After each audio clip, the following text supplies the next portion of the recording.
በትግራይ ክልል በስፋት እየተካሄደ ያለው ወታደራዊ የግዳጅ አፈሳ በህዝቡ ዘንድ ስጋት መፍጠሩን ቢቢሲ ዘግቧል። በትግራይ ክልል ውስጥ ከወርቅ ማዕድን ማውጫዎች እስከ ቤት ለቤት ከመዝናኛ ቦታዎች እስከ ህዝባዊ ትራንስፖርት በታጣቂ ኃይሎች እየተካሄደ ያለው የግዳጅ የወጣቶች ወታደራዊ አፈሳ ሌላ የጦርነት ዙር እንዳያስከትል ከፍተኛ የህዝብ ስጋት መፍጠሩን ቢቢሲ ያነጋገራቸው ተጎጂዎች ቤተሰቦችና የዓይን እማኞች ገልጸዋል።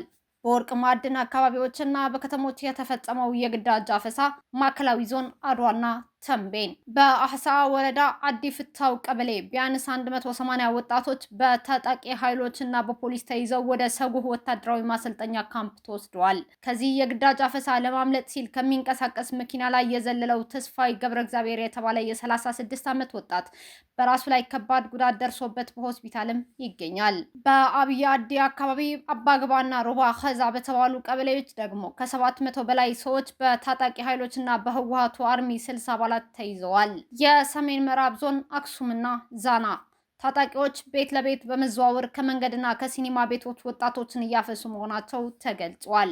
ሰናይ የተባለ የ19 ዓመት ወጣት በሌሊት ከቤቱ ተወስዶ በዛና ለ28 ቀናት ስልጠና ከወሰደ በኋላ ከማሰልጠኛ ካምፑ ማምለጡን በመግለጽ በማሰልጠኛ ውስጥ ከባድ ድብደባና አስከፊ ሁኔታ እንዳለ መስክሯል። የፀሐይ ባንክ ሰራተኛ የሆነ ወጣት መወሰዱ በአክሱም መቀሌ መስመር ላይ ከህዝብ አውቶቡስ ተይዘው ከተወሰዱ ወጣቶች መካከል አንዱ ዳዊት ጉሽ የተባለ የፀሐይ ባንክ ሰራተኛ መሆኑም ተገልጿል።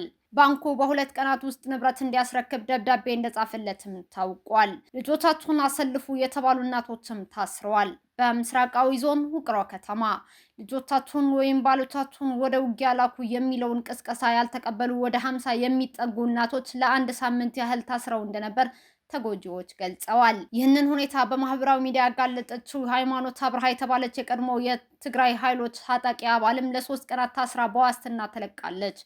ቢቢሲ ከህወሓት ወታደራዊ አካላትና ከባለስልጣናት የተሰጠኝ ምላሽ ብሎ እንዳቀረበው በህወሓት የተቋቋመው ህገወጡ የትግራይ ክልል ሰላምና ጸጥታ ቢሮ የቢሮው ስራ አስኪያጅ አቶ መብራቱ ኃይሉ እኛ የትግራይ መንግስት መልምሎ የሰጠንን ሰው እናሰለጥላለን እናበቃለን እንጂ በምን መንገድ እንደሚያመጧቸው አናውቅም ብለዋል። ይህ የግዳጅ አፈሳ በዶክተር ደብረጽዮን ገብረ ሚካኤል በሚመራው አዲስ ሴንትራል ኮማንድ እየተመራ እንደሚገኝ ወታደራዊ ምንጮች ይጠቁማሉ። የዞኖች ጸጥታ ኃላፊዎች በህወሓት የተሾሙት ህገወጡ የሰሜን ምዕራብ ዞን ኃላፊ አቶ ተስፋይ አባዲ ወጣቱ ራሱን ከፋሽስታዊ ስርዓት ለመከላከል እየሰራ ነው ሲል ተገደው ተወሰዱ የሚለው ወሬ ከብልጽግና ፓርቲ ጋር አያይዞታል። የአድዋ ከተማ ኃላፊ አቶ ተስፋይ ገብረሃበራ በበኩሉ የግዳጅ አፈሳ ሳይሆን አምኖ የመሰለፍ መርሃ ግብር ነው ያለው ብለዋል። የህወሓቱ አርሚ 60 ምክትል አዛዥ ኮሎኔል ዘልኡል ማቴዎስ በአባግባ ኦፕሬሽን ማድረጋቸው ቢያምኑም ስለ ወታደራዊ ማሰልጠኛ ካምፑ የቀረበላቸውን ጥያቄ ግን ጂፒኤስ ይዘሽ እዩ የማውቀው ነገር የለም በማለት በቁጣ ምላሽ ሰጥተዋል። ቢቢሲ የዚህ እንቅስቃሴ ዋና መሪዎች ከሆኑ ከዶክተር ደብረጽዮን ገብረ ሚካኤል እና ከአቶ አማኑኤል አሰፋ ምላሽ ለማግኘት ያደረገው ጥረት አልተሳካም። መረጃው የቢቢሲ ኒውስ ትግርኛ ነው። ለህወሓቱ አርሚ 35 ታጣቂዎች እንዲበተኑ የተላለፈ የጥንቃቄ መልእክት። በዚህ ሳምንት የምዕራብ ግንባር ወታደራዊ ኮማንድ በጽኑ ስብሰባ ላይ ሰንብቷል። ጀነራሉ ምግብ ኃይለ ጠረጴዛ እየመታና ሃይላንድ እየወረወረ ስብሰባው መርቶታል። በውስጣችን ባንዳዎች አሉ መጽዳት አለብን እያለ እጁን ወደ ጸጋይ ማርክስና ወርቅ አይኑ እየቀሰረ ሰንብቷልም ተብሏል። አርሚ 13ን የምትከተለውን አርሚ ለመወሰን ብዙ ክርክር የተነሳ ሲሆን ከአርሚ 35 17 እና 42 አንዷ አርሚ በኤርትራ በኩል ወደ ሱዳን እንደምትሄድ ተነግሯቸው ዝግጁ እንዲሆኑና ሞባይል እየቀሙ እንዲቆዩ ጀነራል ምግብ ኃይለ አዞ ነበር። ዛሬ ሰኔ 9 ቀን 2018 ዓ.ም ከግንባሩ የደረሰኝ መረጃ እንደሚያመለክተው አርሚ 35 ወደ ሱዳን እንደምትወሰድ ነው።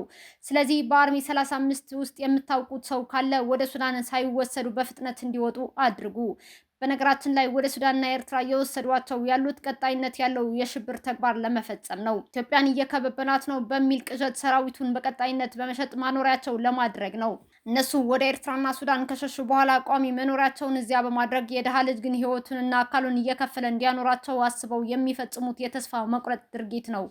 የትግራይ ታጣቂ ነፍስህን አውጣ አሁን ተበተን ሲል መረጃው ይፋ ያደረገው የስምረት ፓርቲ ከፍተኛ አመራር ፖለቲከኛው አቶ ጣዕመ አረዶም ነው። ከቮክስ ትግራይ የተሰጠ መግለጫ ጋዜጠኞች እንዲታሰሩ የሚጠይቅ ቅስቀሳንና በነጻነት ሀሳባቸውን በሚገልጹ ዜጎች ላይ የሚፈጸረው እስራት እንኮንናለን። ላንዳ ሪፖርት በተባለ የኦንላይን ሚዲያ ቀርበው ሀሳባቸውን እየተናገሩ ወይዘሮ አኸዛ ህሉፍ የተባሉ እናት ትናንትና ሰኞ ሰኔ 7 ቀን 2018 ዓ.ም ታስረዋል። እኚህ የ76 ዓመት አሮጊት ሲቪል በሚዲያ ቀርበው ሀሳባቸውን ከገለጹ ከጥቂት ቀናት በኋላ ነው በጸጥታ ኃይሎች ተይዘው በትግራይ ክልል መቀሌ ከተማ በሚገኝ የፖሊስ ጣቢያ ታስረው የሚገኙት። ሀሳባቸውን በሚዲያ ቀርበው በመናገራቸው የታሰሩት ወይዘሮ አኸዛ በአስቸኳይ እንዲፈቱ እንጠይቃለን። ከወይዘሮ አኸዛ መታሰር በኋላ የስርዓቱ ደጋፊዎች የኒህን እናት ሀሳብ ያቀረበው የሚዲያ ባለቤትና ጋዜጠኛ ላይ እርምጃ እንዲወሰድበት ጥሪ ያቀረቡ ይገኛሉ። በተለይም መቀመጫውን በአሜሪካ ያደረገው ዛራ ሚዲያ የተባለ ቻናል አዘጋጅ ስታሊን ገብረስላሴ በጋዜጠኞችና በሰብአዊ መብት ተሟጋቾች ላይ እርምጃ ሊወሰድባቸው እንደሚገባ የሚያመላክት ጽሑፍ ማሰራጨቱን አስተውለናል። ግለሰቡ ህወሓት በነጻ ሚዲያና አክቲቪዝም ስም በመካከላቸው ሆነው የሚበታትኗቸውን ፈርታችሁ ዝም አላችሁ በማለት ነጻ ጋዜጠኞችና አክቲቪስቶች እንዲታሰሩ ጥሪ አቅርበዋል። ማህበራችን ባደረገው ጥናት ከዚህ ቀደምም በዛራ ሚዲያ በትግራይ ያሉ ነጻ የሚዲያ ባለሙያዎች እንዲታሰሩና ጥቃት እንዲሰነዘርባቸው የሚጠይቁ ፕሮግራሞች መሰራጣቸውን አረጋግጧል። ይህ ሀሳብን በነጻነት የመግለጽ መብትን የሚከለክል እንዲሁም ሲቪሎች መብታቸው እንዲቀማና ጥቃት እንዲሰነዘርባቸው የሚቀሰቅስ ጥሪ አደገኛ ስለሆነ ሊኮነንና ሊታረም ይገባል እንላለን። ቮክስ ትግራይ በአሁኑ ወቅት ወደ አስከፊ የጭቆና ሁኔታ እያመራ ባለው በትግራይ የሚዲያ ምህዳርና በነጻነት ሀሳብን የመግለጽ መብት ላይ ያሳስበዋል። ባለፈው ሪፖርታችን ላይ እንደገለጽነው በትግራይ የሚዲያ ምህዳሩ እየጠበበ መጥቷል። አሁን ደግሞ ሀሳብን በነጻነት የመግለጽ መብት በከፋ ሁኔታ ሙሉ በሙሉ ወደ መዘጋት እየመጣ ነው። በቅርቡ የትግራይ ህዝብ ህልውናና ደህንነት ለማረጋገጥ በሚል የወጣ አዋጅ ለሚዲያና ለጋዜጠኞች ነጻነት እንዲሁም ሀሳብን በነጻነት የመግለጽ መብትን የሚጋፋ አንቀጾችን የያዘ በጋዜጠኞችና በሚዲያ ቀርበው ሀሳባቸውን በሚገልጹ ሰዎች ላይ ሽብር የሚለቅ ነው። በተጨማሪም በትግራይ በከፍተኛ ደረጃ እየጠበበ የመጣውን የነጻ ሚዲያ ምህዳር ሙሉ በሙሉ የሚዘጋ በመሆኑ በጽኑ እንቃወማለን። በትግራይ ያሉ ባለስልጣናት የሚዲያ ምህዳሩን ከሚያጠቡ ድርጊታቸው እንዲቆጠቡም እንጠይቃለን። ዓለም አቀፍ ድርጅቶች ደግሞ በጋዜጠኞች መብትና በዜጎች ሀሳብን በነጻ የመግለጽ መብት ላይ ያፈኑ ባሉ ባለስልጣናት ላይ ተጽዕኖ እንዲያሳድሩ ጥሪ እናቀርባለን ሲል ጥሪ ያቀረበው ደግሞ ቮክስ ትግራይ ለጋዜጠኞችና ሚዲያ የተባለ ሲቪክ ማህበር ነው። መፈንቅለ መንግስት በመፈጸም ስልጣን የተቆናጠጠው የጽንፈኛው ህወሓት አዲሱ አረመኔያዊና ኢሰብአዊ ህግ የ74 ዓመት አዛውንት እናት በማሰር የጀመረው ሲሆን አሁን ደግሞ እኚህን እናት ቃለ መጠይቅ ያደረጋቸው ጋዜጠኛ እንዲታሰሩ የቡድኑ አክቲቪስቶች ጥሪ እያስተላለፉ ይገኛሉ። ኳሕ ነብሪና ልብሉ ዋ ለርእሶም ይበሉ ካብኡ ልሰን እኳ ሒዝና ከይንላዓል ኩላትና ትግራ ተጋደልቲ ልእማን ከይንትሕዝ እንታይ መሳርያ ኮሙሊና የርባዕተ ዕንደፍቲ እምልኒ እና ካብኡ ልሰን ዋይ ደቂ ደብልና ዓይና ቆልዕ ደብልና ዓይና ንምሓርባ ናየ ስልጣን ይዓቢ ታገብረልና ስልጣኖም ይምረፁ ልምዓት ለዓዲ ልኾን ተኾይኑ ዓዲ ክዕዘብ እዩ ኣይ ልተዓጠቕ ተኾይኑ ግን من كعطة أنا من يمله بغيرها معتق البحر خلعي وقل البحر ربعي ويانا حمشاي ويانا البحر ينفلتي حمشاي جاني عنده حمشاي شيء عنده أي نفلتي يا 74 ዓመቷ እናት ወይዘሮ አኸዛ ህሉፍ ከላንዳ ሪፖርት ያደረጉት ንግግር የተወሰደ ቀንጥበን እንደሚከተለው ተርጉመን አቅርበንላችኋል። ተከታተሉን። በክንዳችን ወጥቶለት ክንዱ ረገፈ።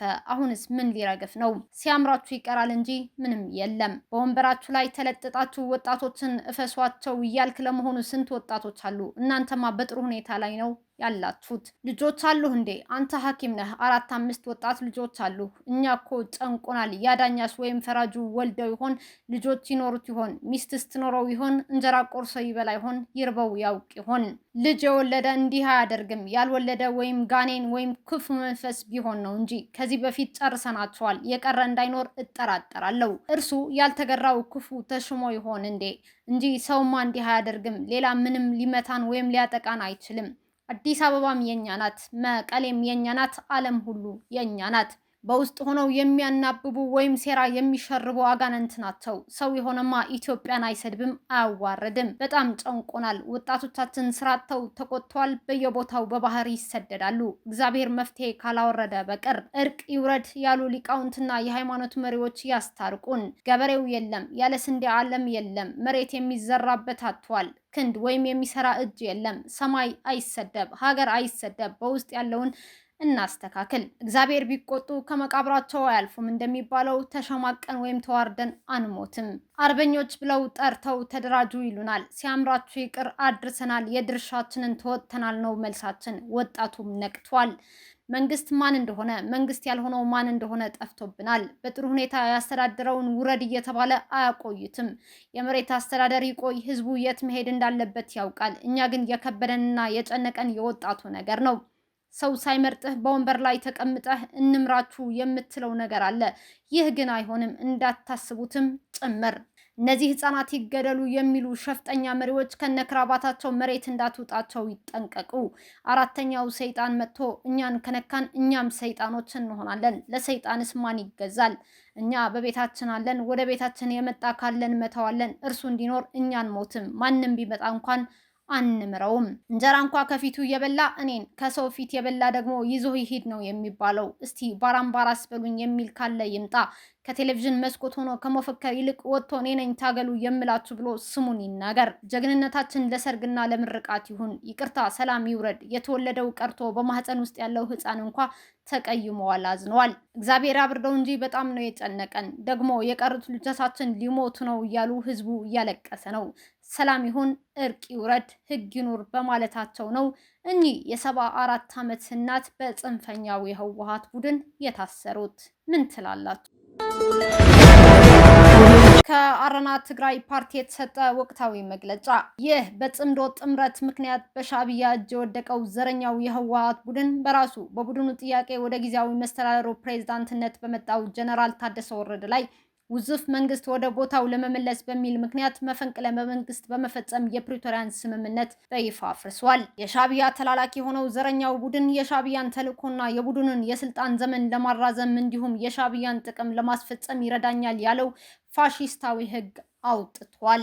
ይህ የሽብር አዋጅ ማንኛውም ዜጋ የዚህን ዘረኛ ቡድን ትዕዛዝ የማያከብር ከሆነ ሰብአዊና ዲሞክራሲያዊ መብቶችን በመጣስ ይቀጣል፣ ይታሰራል፣ ይገደላል የሚል የጥፋት የሽብር ህግ ሆኖ ወጥቷል። ይህንን ዘመቻ ብሎ የጠራው የቡድኑን የስልጣን ዘመን ለማራዘም ሲል እየማገደው ስላለው ጦርነት የተቃወመን የትግራይ ተወላጅ በገባበት ገብቼ ቀጠዋለው የሚል እብርተኛና ትዕቢተኛ የሽብር አዋጅ በማውጣት ህዝባችን ተንበርክኮ እንዲገዛለት የሚያስገድድ ከፍተኛ ፍላጎት ያዘለ ነው።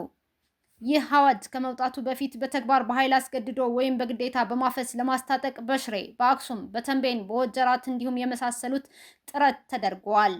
ይሁን እንጂ መላው ህዝባችን እንዲባል በሚችል መልኩ ለጦርነትና ለአስገዳጅ ትጥቅ ትግል በህዝባዊ እምቢተኝነት የሚገልጽ ትልቅ ተቃውሞ ገጥሞታል። እምቢ ያሉ ወጣቶች በጥይት ተገድለዋል፣ ተደብድበዋል፣ ታስረዋል። ወላጆች በግፍ ታስረዋል።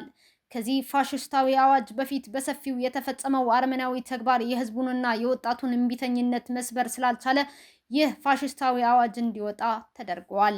ይህ አዋጅ የህዝብ ተቀባይነትን ያጣው ውዝፍ መንግስት በማለት መፈንቅለ መንግስት ያደረገው ቡድን ያጋለጠ ተግባርም ሆኗል።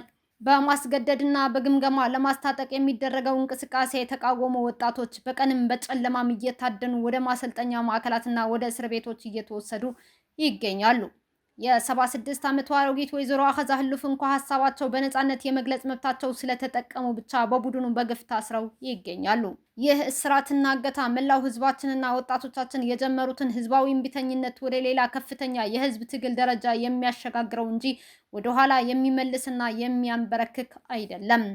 አስገዳጅ ውትድርናና አፈሳ ተከትሎ በ10 ሺዎች የሚቆጠሩ ወጣቶች ወደ አረብ ሀገራት፣ ሊቢያና ሌሎችም በብዛት እየተሰደዱና ለአደጋ እየተጋለጡ ይገኛሉ። እነዚህ ወጣቶች በኢትዮጵያ ውስጥ የሀገር ውስጥ ተፈናቃዮች በመሆን በአስከፊ የኑሮ ሁኔታ ውስጥ እንደሚገኙም እየታዘብን እንገኛለን። በዚህ መሰረት አረና የሚከተሉትን መፍትሄዎችና ጥሪዎችን ያቀርባል። አንደኛ፣ ልማት ጉጅሌ የተባሉ ካድሬዎች ወጣቶችን ያለ ፍላጎታቸው ለጦርነት በመጠቆምና በማስገደድ ላይ ተሰማርተው ስለሚገኙ የሀገር ሽማግሌዎች፣ የቅርብ የቤተሰብ አባላትና የሃይማኖት መሪዎች ጋር በመገናኘት እንዲመክሩና ከተግባራቸው እንዲቆጠቡ ማስረዳት፣ ድርጊቱ የጦር ወንጀል መሆኑ ተረድተው በአስቸኳይ እንዲያቆሙ ማድረግ ያስፈልጋል። ሁለተኛ፣ የጸጥታ ኃይሎችና የታጣቂ አባላት ከተቻለ ከዚህ የሰናፍጭ ፍሬ ያህል ህዝባዊ ዓላማ በሌለው ጦርነት ውስጥ እንዳይሳተፉ ራሳቸው እንዲያገሉ፣ ቢያንስ ለዚህ ዘረኛ የህወሓት ቡድን ተቀጥሬ ህይወቴን፣ አካሌን፣ እውቀቴንና ገንዘቤን በከንቱ ማባከን አልፈልግም የሚልን ወጣትና ወላጅ በማስገደድ ከማስታጠቅ ራሳቸው እንዲያቀቡ እንጠይቃለን። ሶስተኛ በተንቤን አብይ አዲ ልዩ ቦታው አባጊባ በተባለ በባህላዊ መንገድ ወርቅ በሚወጣበት ቦታ ወርቅ በማውጣት ላይ ተሰማርተው በነበሩ ወጣቶች ላይ በጉድጓድ ውስጥ ያሉ በኤክስካቫተር ደፍኖ በጅምላ በመቅበር ህይወታቸው ማጥፋት፣ በጥይት ተኩሶ መግደልና የመሳሰሉት የተፈጸሙ ወንጀሎች በነጻ አካላት ተመርምረው ለፍርድ የሚቀርቡበት ሁኔታ እንዲመቻች የሰብአዊ መብት ተሟጋቾችና ሚዲያዎች በቦታው በአካል ተገኝተው እንዲያጣሩ እንጠይቃለን። እንዲሁም በተንቤን፣ በሽሬ፣ በአክሱም፣ በወጀራት ከአስገዳጅ አፈሳ ጋር ተያይዞ የተፈጸሙ ግድያዎች ተመርምረው ለህግ እንዲቀርቡ እንጠይቃለን። አራተኛ ወጣቶች ሆይ ያንን እያደረጋችሁት ያለውን ጸረ ዘረኛ ቡድን እምቢተኝነት እጅግ እያደነቅን በያዛችሁት መንገድ እንድትቀጥሉበትና ስልትና ብልሃት ታክሎበት ትግላችሁን መላው ህዝባችን እንዲቀላቀለው ትልቅ ህዝባዊ እምቢተኝነት ተቀስቅሶ ይህንን ስርዓት እንድናስወግደውና ትግላችሁን እንድታጠናክሩ ጥሪያችን እናቀርባለን። አምስተኛ የፌዴራል መንግስት እንዲሁም የሚመለከታቸው ዓለም አቀፍ የረድኤት ድርጅቶችና ኤምባሲዎች ከትግራይ በየቀኑ በ10 ሺዎች ለሚሰደዱ ወጣቶች ጊዜያዊ መጠለያ ጣቢያዎች ተቋቁመው መሰረታዊ ፍላጎቶቻቸው የሚሟሉበት ሁኔታ እንዲማቻች በዚህች ሀገር ውስጥ ጊዜያዊ የስራ ዕድል እንዲፈጠርላቸውና ወደ ስደትና አላስፈላጊ ተያያዥ ችግሮች ውስጥ እንዳይወድቁ አስፈላጊው ጥረት እንዲደረግ እንጠይቃለን።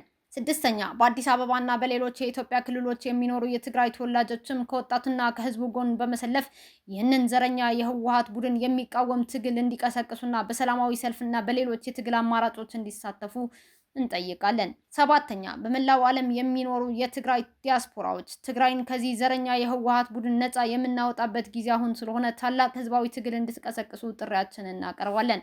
አረና ትግራይ ለዲሞክራሲያዊና ለሉዓላዊነት ሰኔ 9 2018 ዓ.ም ከመቀሌ እንዳወጣው። በመጨረሻ የምናሰማቸው መረጃም ጽንፈኛው የህወሓት ቡድን ይፋዊ የጦርነት አዋጅ አውጇል።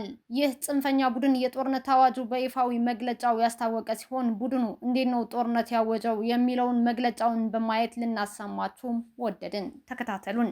ጽንፈኛው ህገወጡ የህወሓት ጉጅሌ ባወጣው መግለጫ የፌዴራል መንግስት በትግራይ ክልል ላይ ሌላ ዙር ደማዊ ጦርነት ለመክፈት ከፍተኛ ወታደራዊ ዝግጅትና ትንኮሳ እያደረገ ነው ሲል ከሷል። ይህ ጽንፈኛ የህወሓት ቡድን ታጣቂዎቹ ለሱዳኑ አልቡርሃን በመሸጥ ከባዕዱ የኤርትራው የሻዕቢያ መንግስት እንዲሁም ከሀገር ውስጥ ጽንፈኛ ታጣቂ ኃይሎች ጽምዶ የተባለ የጥፋት ጥምረት በመፈጸም ኢትዮጵያን ለማተራመስ እየሰራ እንደሚገኝ በራሱ የጦር ወታደር አመራሮች፣ የፖለቲካ አመራሮችና አክቲቪስቶች በግልጽ የሚነገር የአደባባይ ሀቅ መሆኑ ይታወቃል። ይህንን ጽንፈኛ የህወሓት ቡድን ይህ ሁሉ ህገወጥ ተግባራትን በመፈጸም ብቻ ሳይበቃ በኢፌድሪ ህገ መንግስትና ደም አፋሳሹ ጦርነት ባበቃው የፕሪቶሪያ ስምምነት የተቋቋመው ጊዜያዊ አስተዳደር በማፍረስ ጦርነት ያወጀው ራሱ ሆኖ ሳለ ትንሽ ሳያፍር የፌዴራል መንግስቱን በጦርነት ቀስቃሽነት ለመክሰስ መዳዳቱ እያያችሁ ላሞኛችሁ አይነት አካሄድ መሆኑ ትንሽ የሚያስቅና በቡድኑ ፈንታ እኛ እንድናፍር የሚያደርግ መግለጫ ሆኖ አግኝተነዋል። በመግለጫው ላይ የተጠቀሱት ዋና ዋና ነጥቦች ስናያቸውም የፌዴራል መንግስቱ ልዩነቶችን በኃይል ለመፍታት ከማሰብ ይልቅ አሁንም በትግራይ ላይ የጦርነት ነጋሪት እየጎሰመ እንደሚገኝና የድሮን ድብደባዎች እየፈጸመ መሆኑን ጽንፈኛው ህወሓት ሲገልጽ ተደምጧል። እንግዲህ የኢትዮጵያን ሉዓላዊነት በመዳፈር እንዲሁም ኢትዮጵያን ለመውጋት የሚቃጡ ኃይሎችን ድጋፍ ለመስጠት ወደ ሱዳን ለመሄድ በኤርትራ በኩል ድንበር ለማቋረጥ የሞከረ የጥፋት ኃይል ላይ ትንሽ የማስተማሪያ እርምጃ መወሰዱ ይታወሳል። በዚህ መግለጫ ግን እኔ ስፈነጭ ኢትዮጵያን ሳተራምስ ሀገሪቱን የሚመራው መንግስት ግን ዝም ብሎ ይመልከተኝ የሚል ድምዳሜ ያዘለ መግለጫ ሲሆን ጽንፈኛው የህወሓት ኃይል በሚፈጥረው ትርምስና በፈጸመው ጥፋት ልክ በፌዴራል መንግስቱ ተመጣጣኝ እርምጃ ሊወሰድበት ልክ እንደሆነ የፖለቲካ ተንታኞች ይገልጻሉ።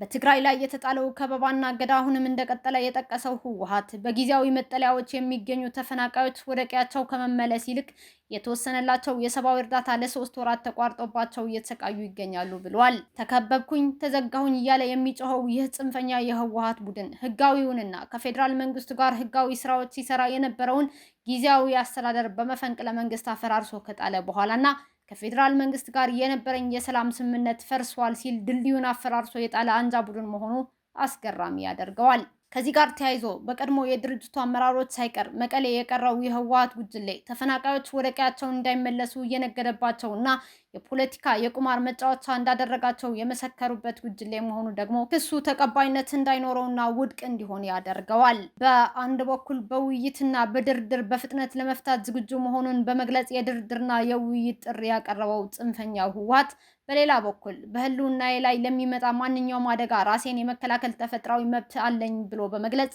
ህዝቡ ከጦርነት ዘመቻ አቅሞች ጎን በመሰለፍ ደህንነቱን እንዲጠብቅና ትግሉን እንዲያጠናክር ጥሪ በማቅረብ ጽንፈኛው ህወሓትም የሚደረገው ጦርነት በጽናት እንደሚመራ በይፋ በመግለጫው አስታውቋል። እንግዲህ ይህንን የጽንፈኛው ህወሓት የጦርነት ጥሪ አስመልክታችሁ የሶሎዳ ሚዲያ ቤተሰቦቻችን ሀሳብና አስተያየታችሁን እንድታጋሩን ከወዲሁ እንጠይቃለን። ፕሮግራማችን እዚህ ጋር ጨርሰናል። ቸር ሰንብቱ።